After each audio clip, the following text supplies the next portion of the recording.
اللہ تبارک و تعالیٰ نے اس سورہ ہود میں نوح علیہ السلام سے لے کے موسیٰ علیہ السلام تک 6-7 قوموں کے واقعات ذکر فرمائے، ہمیں عبرت دلانے کے لیے، بعد میں آنے والے لوگوں کو عبرت دلانے کے لیے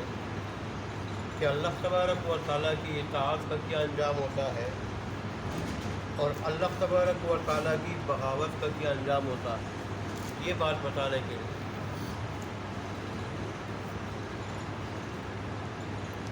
جیسے گزشتہ آیات پہ اللہ تبارک و تعالیٰ نے فرمایا تھا اپنے حبیب کو ساتھ ماننے والوں کو کہ جتنے بھی دنیا میں میں نے انسان بھیجے ہیں ان سب کو ان کے اعمال کا پورا بدلہ ملے گا، اس لیے کہ اللہ تبارک و تعالیٰ سارے اعمال کی خوب خبر رکھنے والا ہے، اس سے کسی کا کوئی عمل پوشیدہ نہیں، لہذا آپ بھی اور آپ کے ماننے والے اللہ تبارک و تعالیٰ کے دین پہ ثابت قدم رہیں اور حد سے تجاوز مت کریں، اعتدال میں رہیں۔ تو اللہ کے حبیب تو ظاہر ثابت قدم تھے، ان کے واسطے سے بات ہمیں سمجھائی جا رہی ہے قیامت تک آنے والے لوگوں کو کہ اللہ تبارک و تعالیٰ کے عذاب سے وہی شخص بچ سکتا ہے اور نجات اسی کو مل سکتی ہے، کامیابی اسی کو مل سکتی ہے جو اللہ کے دین پہ ثابت قدم رہے۔ جتنی بھی قومیں ہلاک ہوئی اللہ کے بھیجے ہوئے دین کو انہوں نے قبول نہیں کیا، یا جنہوں نے وقتی طور پر قبول کیا بنی اسرائیل کی طرح تو بعد میں اس پہ ثابت قدم نہیں رہے۔ جنہوں نے شروع سے قبول نہیں کیا قوم نوح کی طرح، قوم لوط کی طرح، قوم ہود کی طرح، قوم صالح کی طرح شروع سے قبول نہیں کیا، وہ بھی صفحہ ہستی سے بیٹھے، اور جنہوں نے شروع سے قبول کیا اس پہ ثابت قدم نہ رہے ان کو بھی اللہ تبارک و تعالیٰ نے بہت ساروں کو صفحہ ہستی سے بٹھایا، اور جو رہے تو اللہ نے ان کو ذلت و رسوائی سے دوچار کیا۔ جیسے یہود نے جب اللہ تبارک و تعالیٰ کے دین کو قائم نہ رکھا اور تورات پہ عمل کا وہ حق ادا نہیں کیا جو حق ادا کرنے کا تھا، تو اللہ تبارک و تعالیٰ نے اور پھر عیسیٰ علیہ السلام اور بہت سارے انبیاء کی توہین کی، بہت سارے انبیاء کی، اور خاص کر عیسیٰ علیہ السلام کی بڑی توہین کی، اور ان کے منہ پہ شعر مبارک پہ تھوکا، ان کو لعنتی کہا، ان کو ولد الزنا کہا، کیا کچھ الزامات نہیں لگائے۔ تو اس پہ اللہ تبارک و تعالیٰ نے فرمایا کہ عیسیٰ تیرے ماننے والوں کو میں ان یہود پہ قیامت تک اوپر رکھوں گا، اور یہ ان کے ماتحت ہو کے رہیں گے، ذلیل اور خوار ہو کے۔ تو دیکھیں آج تک عیسائیوں کو حکومت ملی ہے، یہود حکومت سے محروم رہے ہیں، سوائے اس کے کہ یا اللہ کی رسی کو مضبوطی سے پکڑیں یا لوگوں کی رسی کو، یا تو اللہ کی رسی کو تو آج تک نہیں پکڑ سکے۔ جو اللہ تبارک و تعالیٰ کے دین کو جانتے ہوئے اس پہ عمل نہ کرے اور پھر اس میں تحریف کرے، حق کو چھپائے، پھر اللہ پہ اس کا ایسا غضب نازل ہوتا ہے کہ وہ پھر سنبھلتا نہیں۔ تو اللہ کی رسی کو تو نہیں پکڑ سکے،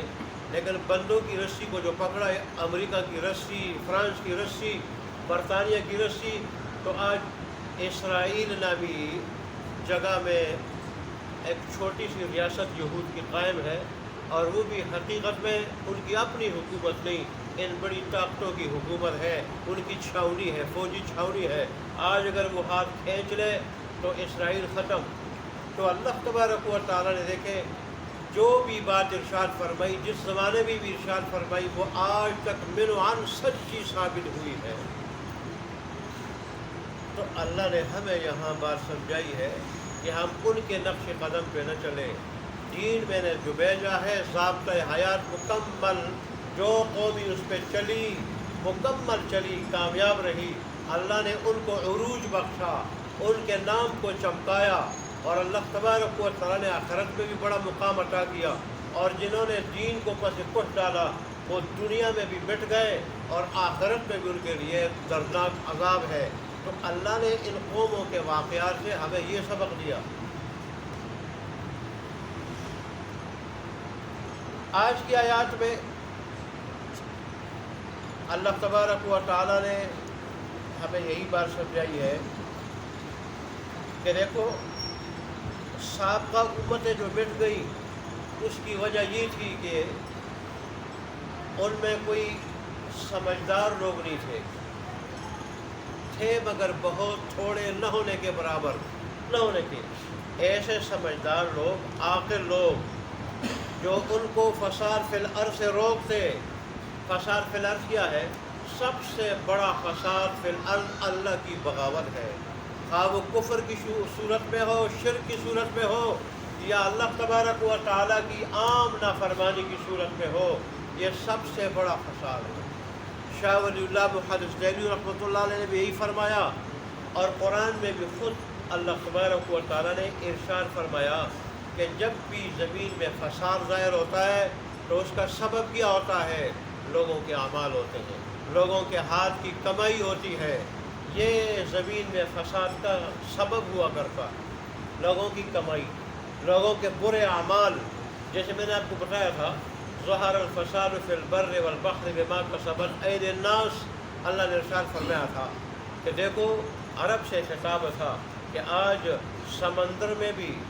تری میں بھی اور خشکی میں بھی، زمین کے اوپر بھی فساد برپا ہو چکا ہے کہ فارس اور روم کی لڑائی ہے، اور اس سے عام بے گناہ لوگ اس سے متاثر ہو رہے ہیں، مر رہے ہیں، زخمی ہو رہے ہیں، اور ان کا کاروبار اور زندگی وہ متاثر ہو رہی ہے، لیکن کس وجہ سے؟ یہ لوگوں کی کمائی کی وجہ سے، لوگوں کی بما کسبت ایدی الناس، جو لوگوں کے ہاتھوں نے کمائے ان اعمال کی وجہ سے۔ تو ظاہر ہے سب سے بڑا فساد اللہ کی بغاوت ہے زمین میں، اور جب بھی انسان نے اللہ تبارک و تعالیٰ کی نافرمانی اختیار کی، بغاوت اختیار کی، اللہ نے ان کو امن سے محروم کیا۔ بنی اسرائیل کے بارے میں اللہ نے قرآن میں یہ بات ارشاد فرمائی کہ بنی اسرائیل کو میں نے کہہ دیا تھا جب میری اطاعت میں رہو گے، تورات پہ تمہارا عمل رہے گا، تمہیں زمین میں اقتدار عطا کروں گا، اور تمہیں میں اتنا دوں گا کہ اللہ تبارک و تعالیٰ کی رحمت کے، برکت کے، اور اللہ تبارک و تعالیٰ کی روزی کے دروازے تمہارے اوپر کھول دوں گا، آسمان سے بھی اور زمین سے بھی بڑے خوشحال رہو گے، کھانے پینے کے اعتبار سے بھی، اور ترقی کے اعتبار سے، عروج کے اعتبار سے، اقتدار کے اعتبار سے، اور بڑے پرامن رہو گے، پرسکون رہو گے۔ اور جب تم نے اللہ تبارک و تعالیٰ کے دین کو پس پش ڈالا، تورات کو تم بھلاؤ گے، تو پھر میں تمہارے اوپر اپنے بندے مسلط کروں گا، اس صورت میں بھی تمہیں عذاب دے کے ذلیل کروں گا، اور ڈائریکٹ میری طرف سے آسمان و زمین سے بھی عذاب آئے گا۔ یہ ساری چیزیں اللہ نے قرآن میں بیان کی ہمیں سمجھانے کے لیے کہ اللہ کے سارے بندے ایک جیسے ہیں، کسی کے ساتھ اللہ تبارک و تعالیٰ کی دشمنی نہیں۔ جیسے آج کی آیات میں بھی اس کا ذکر ہے، اللہ ظالم نہیں، اللہ کسی پر ظلم نہیں کرتا، سارے بندے اس کے بندے ہیں، سب پہ 70 ماؤں سے زیادہ مہربان ہے، لیکن اللہ کی مہربانی کے لیے یہ شرط ہے کہ اللہ کی اطاعت میں رہے، بغاوت سے اپنے آپ کو بچائے۔ اس لیے اللہ تبارک و تعالیٰ نے فرمایا کہ سابقہ امتوں میں اگر کوئی سمجھدار آدمی ہوتا، کوئی عاقل آدمی ہوتا، اور ایسی قوموں کو جو ہلاک ہوئی، تباہ ہوئی، ان لوگوں کو اللہ کی بغاوت سے وہ بچاتے، اور نافرمانی سے بچاتے، کفر سے بچاتے، شرک سے بچاتے، بدعت سے بچاتے، اور جو اخلاقی خرابیاں تھیں ان خرابیوں سے بچاتے، تو وہ لوگ نہ مٹتے۔ یہ بات ہمیں سمجھائی جا رہی ہے کہ مسلمانوں میں بھی ایسے سمجھدار، دان، عاقل لوگ ہونے چاہیے جو خود بھی دین اسلام پہ چلے، اوروں کو بھی چلائے، خود بھی دین اسلام پہ عمل کرے، اوروں سے بھی کرائے۔ نہیں تو پھر جیسے سابقہ لوگ مٹ گئے، پھر یہ مسلمان بھی باقی نہیں رہیں گے۔ جیسے رسول اللہ صلی اللہ علیہ وسلم کا ارشاد ہے کہ جس قوم میں ایسے لوگ پائے جائیں گے مسلمانوں میں سے،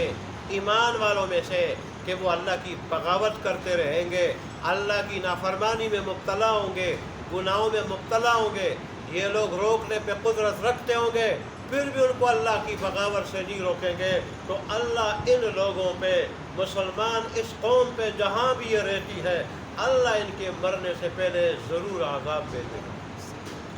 ضرور عذاب بھیجے گا۔ اور یہی بات حضرت ابوبکر صدیق نے رسول اللہ صلی اللہ علیہ وسلم سے نقل فرمائی کہ اللہ کے حبیب نے ارشاد فرمایا کہ جب مسلمان قوم میں جہاں کہیں وہ رہتی ہو ایسا کوئی آدمی ہے یا چند آدمی ہے، کئی افراد ہیں، وہ گناہ کرتے ہو اور یہ مسلمان قوم روکنے پہ قادر ہو، روکنے پہ پھر یہ نہ روکے، تو اللہ تبارک و تعالیٰ سب کے سب پہ عام عذاب بھیجے گا، ایسا عذاب بھیجے گا جو سب کو ملیا میٹ کر دے گا۔ اس لیے جیسے اللہ تبارک و تعالیٰ نے یہ شکوہ کیا ہے کہ سابقہ اقوام میں اگر ایسے سمجھدار لوگ ہوتے، عاقل لوگ ہوتے، امر بالمعروف نہی عن المنکر کرتے، تو وہ لوگ صفحہ ہستی سے نہ بیٹھتے۔ اس سے پتہ چلا کہ اللہ تبارک و تعالیٰ کے نزدیک سمجھدار آدمی وہ ہے، عاقل وہ ہے، دانا وہ ہے جو خود بھی دین پہ قائم ہو، 100% قائم ہو، اوروں کو بھی دین پہ لائے، اوروں کو بھی دین کی طرف لانے کی کوشش کرے، خود دین پہ 100% قائم رہے، اوروں کو بھی دین پہ لانے کی دن رات محنت کرے۔ اللہ کے نزدیک وہ سمجھدار ہے، وہ دانا ہے۔ اور جو اس قسم کا نہیں، نہ اپنی اصلاح ہے، نہ اپنا دین پہ عمل ہے، نہ اوروں کی فکر ہے، نہ اوروں کو دین کی طرف لاتے ہیں، ایسے لوگ اللہ کے نزدیک سمجھدار نہیں ہیں۔ اور اللہ صفحہ ہستی سے بھی ایسے لوگوں کو مٹا دیتا ہے اور پھر آخرت میں بھی اللہ تبارک و تعالیٰ ایسے لوگوں سے حساب لے گا۔ اللہ تبارک و تعالیٰ ہمیں اپنے عذاب سے بچائیں۔ لیکن اللہ فرماتے ہیں فَلَوْلَا كَانَ مِنَ الْقُرُونِ، بس کیوں نہ ہوئے ان قوموں میں، ان جماعتوں میں، ان امتوں میں کہ من قبلکم جو تم سے پہلے گزری ہیں، اولو بقیت، سمجھدار لوگ، دانا لوگ، کیوں نہ ہوئے ینہون عن الفساد فی الارض، کہ وہ روکتے تھے ان قوموں کو فساد فی الارض سے۔ فساد فی الارض سے، فساد فی الارض میں نے آپ کو بتا دیا کہ اصل تو دین پہ عمل نہ کرنا، اللہ کی بغاوت کرنا، لیکن یہ لفظ بڑا عام ہے، اس میں ظلم و زیادتی بھی آتی ہے، ظلم و زیادتی بھی آتی ہے، ناحق کسی کو ستانا، کسی کا حق دبانا، مارنا، پیٹنا، قتل کرنا۔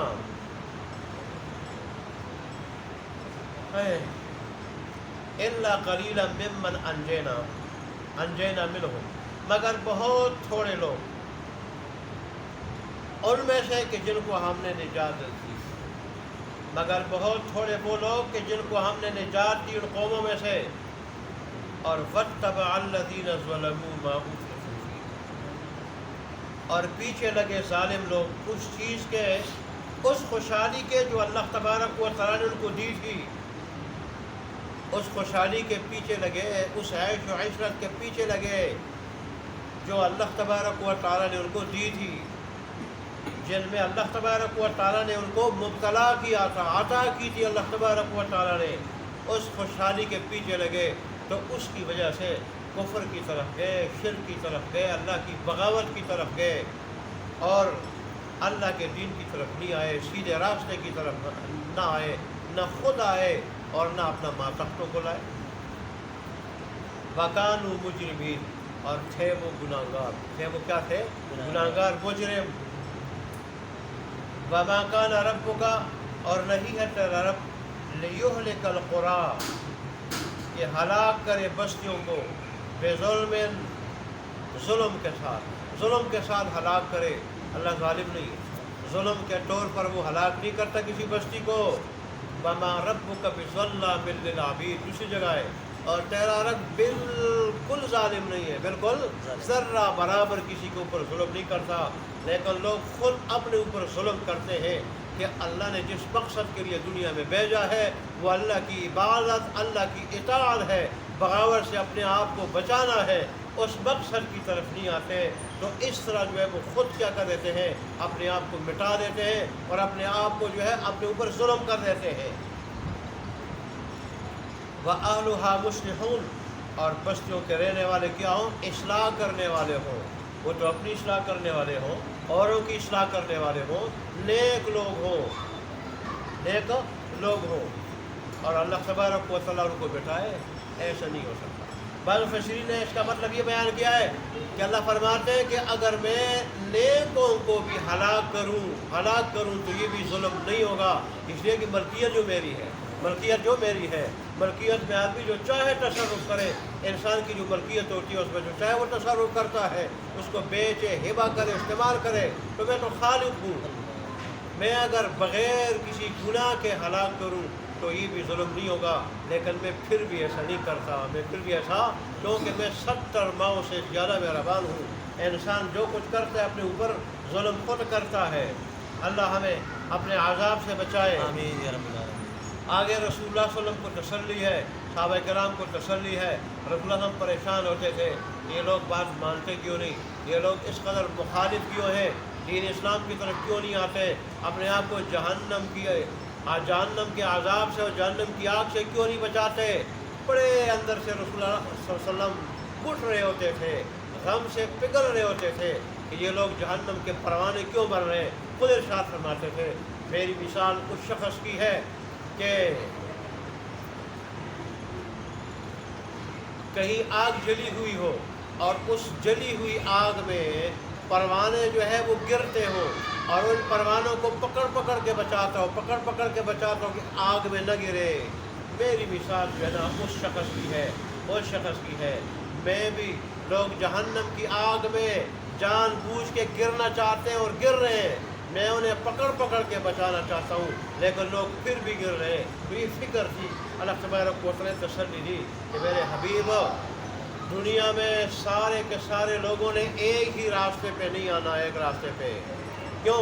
میں کسی کو مجبور نہیں کرتا، میں مجبور کروں گا پھر عقل کس کام کی، پھر اختیار کس کام کا، پھر امتحان کیسے ہوگا۔ یہ دنیا دارالامتحان ہے، یہاں میں نے کسی کو مجبور نہیں کیا۔ دین اسلام میں کوئی جبر نہیں، لا اکراہ فی الدین، اس دین اسلام میں کوئی جبر، کوئی زبردستی نہیں۔ میں نے عقل دی، اور عقل بہت بڑی جوہر ہے، بہت بڑی جوہر۔ یہی وجہ ہے جس کے پاس عقل نہ ہو اللہ اس کو مکلف بناتا نہیں۔ بچے کے پاس عقل نہیں تو وہ مکلف نہیں، مجنون دیوانے کے پاس عقل نہیں وہ مکلف نہیں، ایسے ہی جس کو بھی عقل نہیں وہ مکلف نہیں۔ انسان کے پاس عقل ہے اور پھر بلوغ کے بعد وہ عقل کام کرتی ہے، یہ مکلف ہے۔ تو اللہ نے عقل جیسا جوہر عطا کیا، اللہ نے شعور دیا، اللہ نے پھر اس پہ بھی بس نہیں فرمایا، انبیاء بھیجے، اللہ نے کتابیں نازل فرمائی، سارے کے سارے اسباب ہدایت کے اللہ نے دیے، پھر انسان کو اختیار دیا،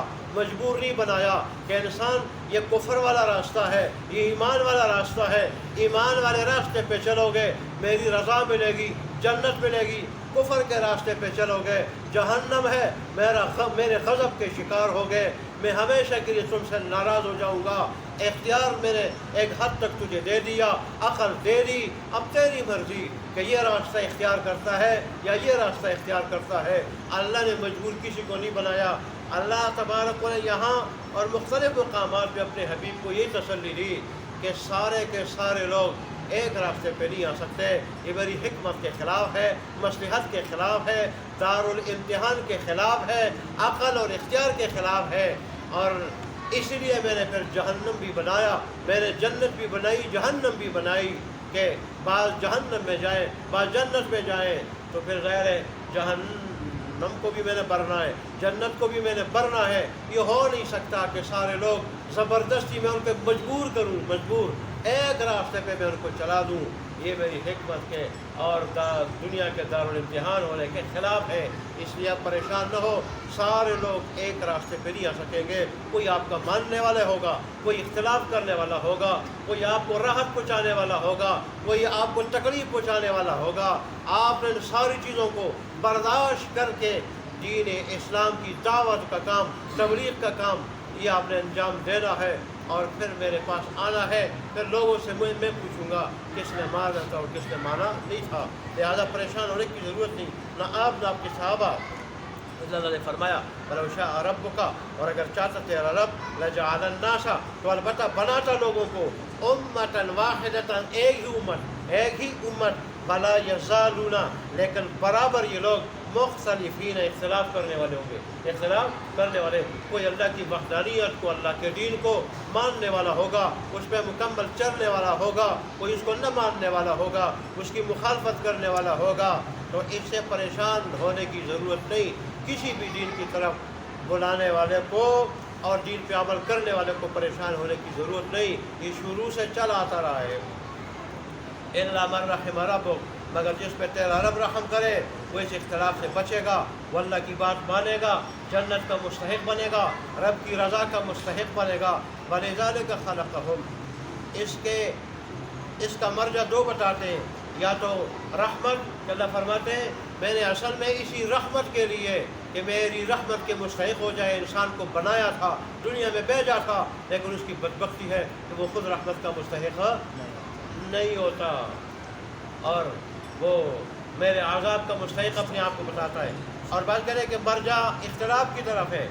کہ اللہ فرماتے ہیں کہ میں نے اس اختلاف کے لیے ان کو پیدا کیا. دنیا میں سب نے ایک دین پہ رہنا، ایک راستے پہ رہنا، یہ مصلحت کے خلاف ہے، حکمت کے خلاف ہے، دارالامتحان ہونے کے خلاف ہے. پھر میں نے جو عقل دی ہے وہ کس کام کی، میں نے اختیار دیا ہے وہ کس کام کا، اور پھر جو میں نے اتنی کتابیں بھیجی ہے اور ہدایت کے سارا سامان ان کو دیا ہے، وہ پھر ظاہر ہے اس میں پھر کھرے پوٹے کا پتہ کیسے چلے گا. اس لیے دنیا میں کسی کو زبردستی دین میں مجبور نہیں کرتا.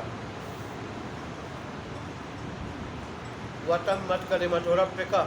اور تیرے رب کی بات پوری ہو جائے گی. کیا؟ لَأَمْلَأَنَّ جَهَنَّمَ، کہ میں ضرور بے ضرور بھر دوں گا جہنم کو، مِنَ الْجِنَّةِ وَالنَّاسِ أَجْمَعِينَ، جنات سے اور انسانوں سے، دونوں سے، سب کے سب یعنی دونوں سے. تو ظاہر ہے اس لیے اللہ تبارک و تعالیٰ نے ہدایت کے سارے اسباب بھیجے ہیں دنیا میں، مجبور کسی کو نہیں کیا. اللہ ہمیں ہدایت پہ چلنے کی توفیق عطا فرمائے، اپنی بغاوت سے اللہ ہمیں بچائے.